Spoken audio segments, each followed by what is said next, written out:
What if the person you loved the most disappeared without a trace, and years later you found them living another life, with no memory of who you are? Noah thought he had buried the past.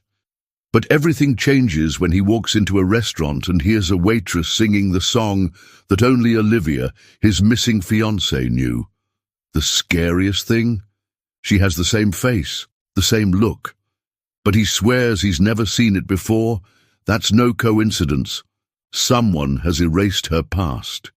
And Noah is about to discover that some truths are too dangerous to remember. The wine glass almost slipped out of Noah's hand when he heard that melody. His chest tightened, and for an instant, the world around him dissolved. The sophisticated conversation at the next table became a distant noise. The clink of cutlery and the hushed murmur of the Bellagio restaurant were no more. There was only that voice, the music. He slowly turned his head, looking for the source of the sound. Then he saw it. Her. A waitress moved between the tables, balancing a tray with grace. Her hair fell in a loose braid over her shoulder, and her black uniform made her no less impressive. But none of that mattered. What made Noah's heart soar was the sound coming from her lips. The song Olivia used to sing. He felt a shiver run up his spine. It was impossible. Olivia had disappeared 10 years ago. And that woman, it couldn't be her. Could it? Noah? The voice of the man sitting in front of him pulled him back. He blinked, coming to his senses. His partner, Ryan, was looking at him with a confused expression. What? Noah moistened his lips, his mouth feeling dry. Who's that waitress? He asked, without looking away from her. Ryan followed his gaze and shrugged. I don't know.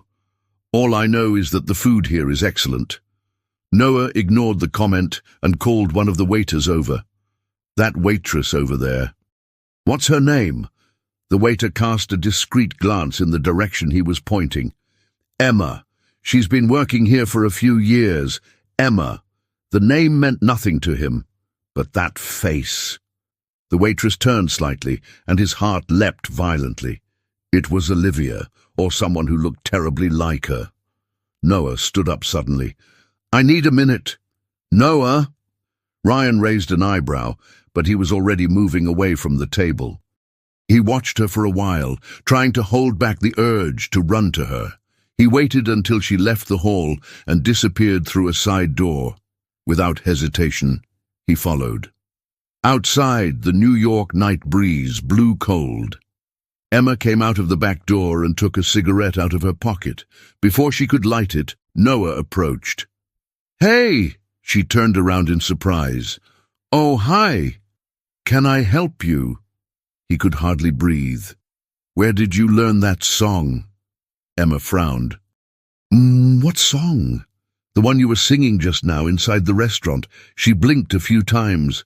Ah, I didn't even realize you were singing. Noah didn't budge. Where did you learn it? Emma let out a nervous laugh. I don't know. I guess I've always known. Noah's stomach churned. That doesn't make sense. She crossed her arms, suspicious. Look, I'm working. Do you want something? He hesitated, then pulled his cell phone out of his pocket. He quickly searched for a photo. It was an old picture from a moment that seemed to belong to another life. He and Olivia hugging, smiling. Noah turned the screen to Emma. Do you know this woman? She looked at the photo, and for an instant something changed in her expression. Her face stiffened, her gaze distant. Emma shook her head and took a step back.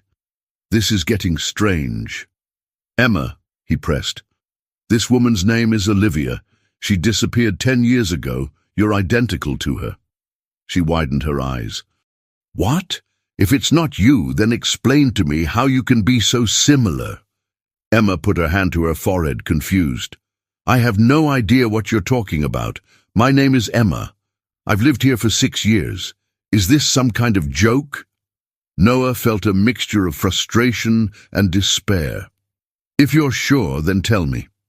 Before those 6 years, what do you remember? Emma opened her mouth, but nothing came out.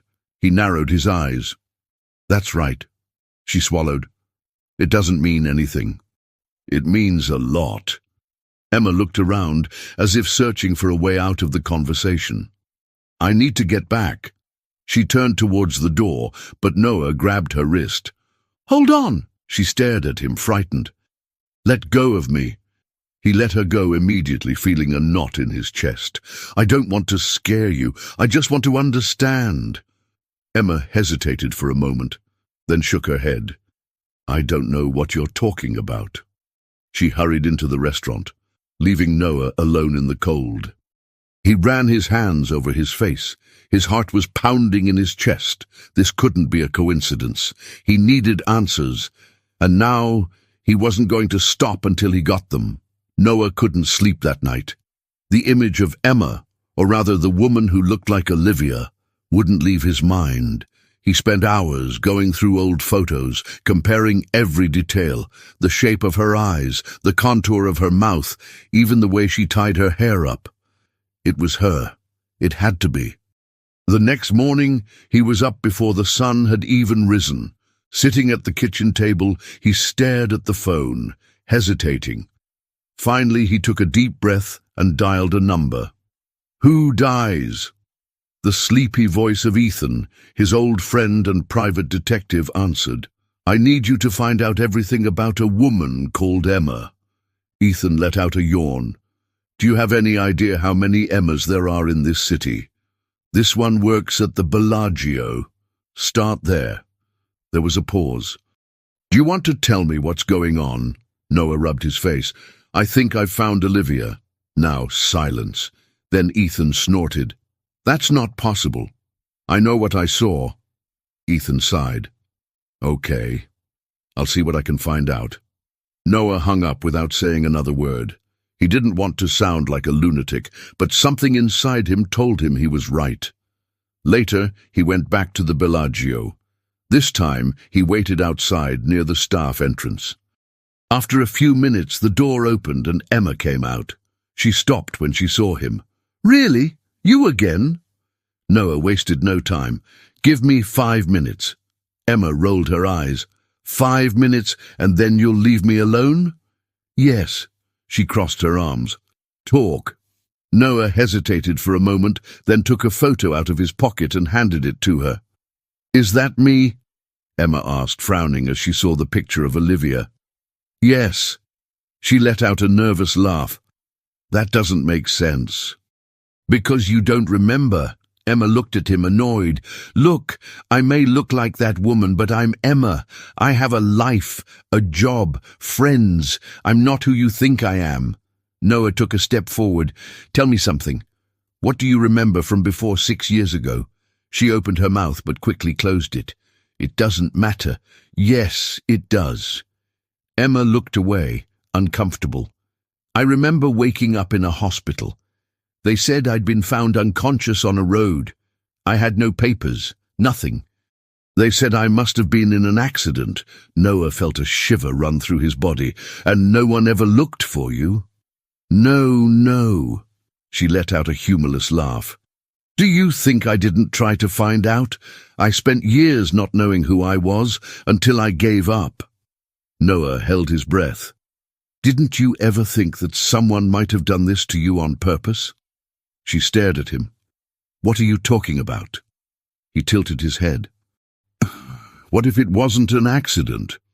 Emma took a step back. "I don't want to hear it anymore." She turned to leave, but Noah grabbed her wrist, gently this time.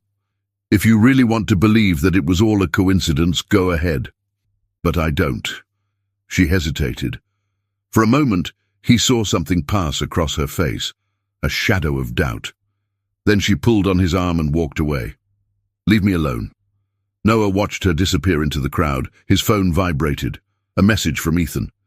"We need to talk. Now." Noah drove to Ethan's office, where he found him throwing a dossier on the table. "I got some information on Emma." "E?" Ethan sighed. "She appeared out of nowhere 6 years ago. She was found unconscious on a country road. No records before that. No family looking for her. It's as if she didn't exist before that day. Noah felt his heart race. So I'm right. Ethan rubbed his face. It could be. But if it's true, someone did it to her. Noah clenched his fists. And I'm going to find out who. Ethan's office smelled of stale coffee and old paper. Noah remained silent, absorbing the detective's words. Emma had no records before 6 years ago. She didn't exist before then.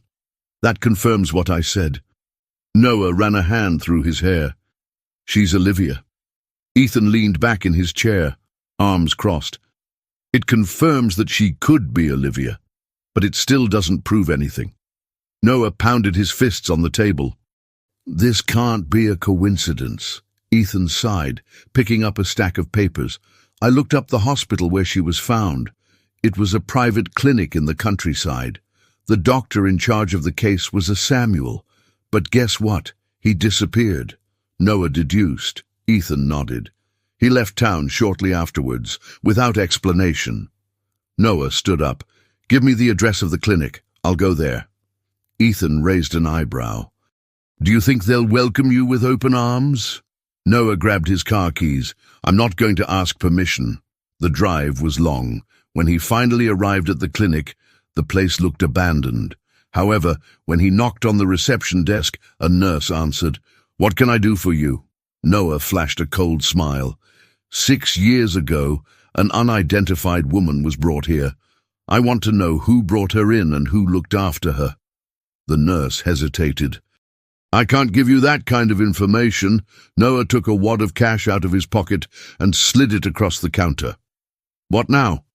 She swallowed before taking the money and checking an old computer. Samuel was in charge of the case. And according to the records, the patient was left here by a woman. Noah leaned in. Who?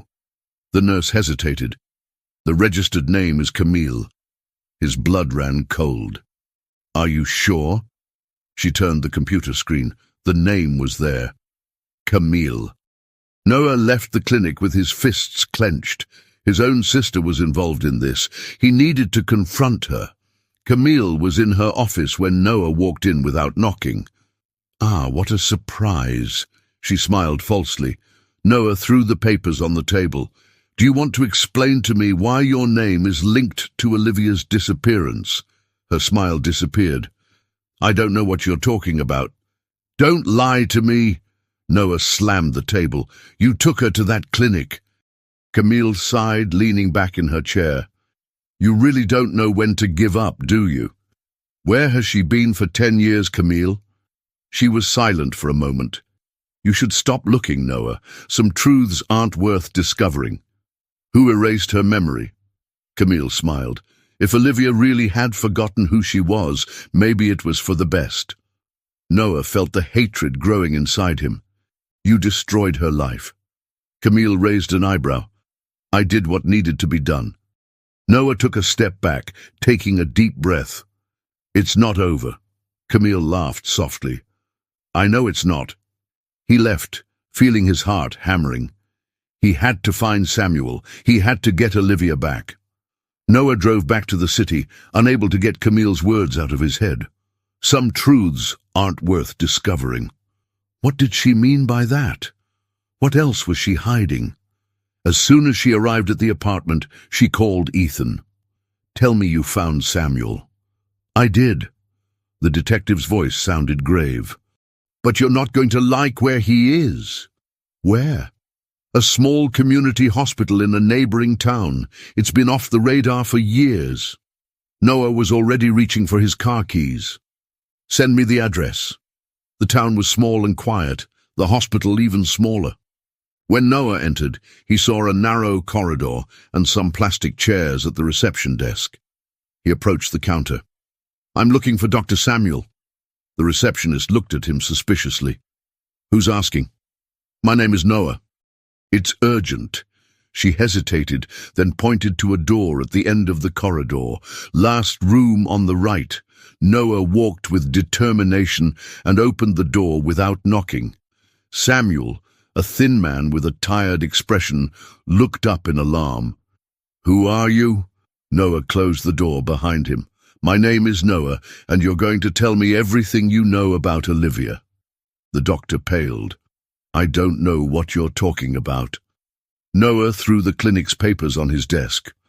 You were responsible for her case. You took care of her when she was left with no memory. Samuel swallowed. I can't talk about that.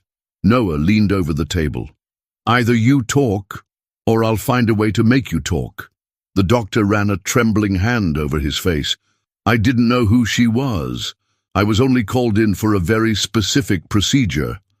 What procedure? Samuel hesitated. Memory manipulation. The air went out of Noah's lungs. You erased her memories. The doctor nodded slowly.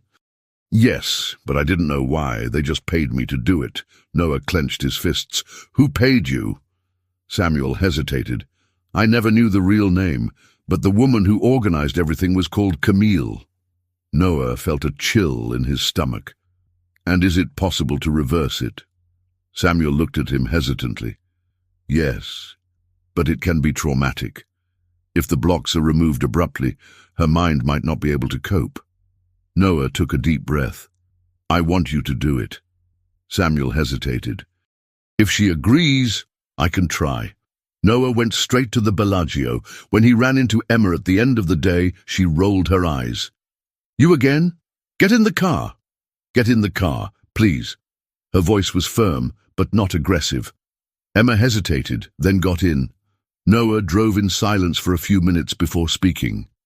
I know what happened to you. She turned her head slowly. What happened? I found the doctor who looked after you. Emma frowned.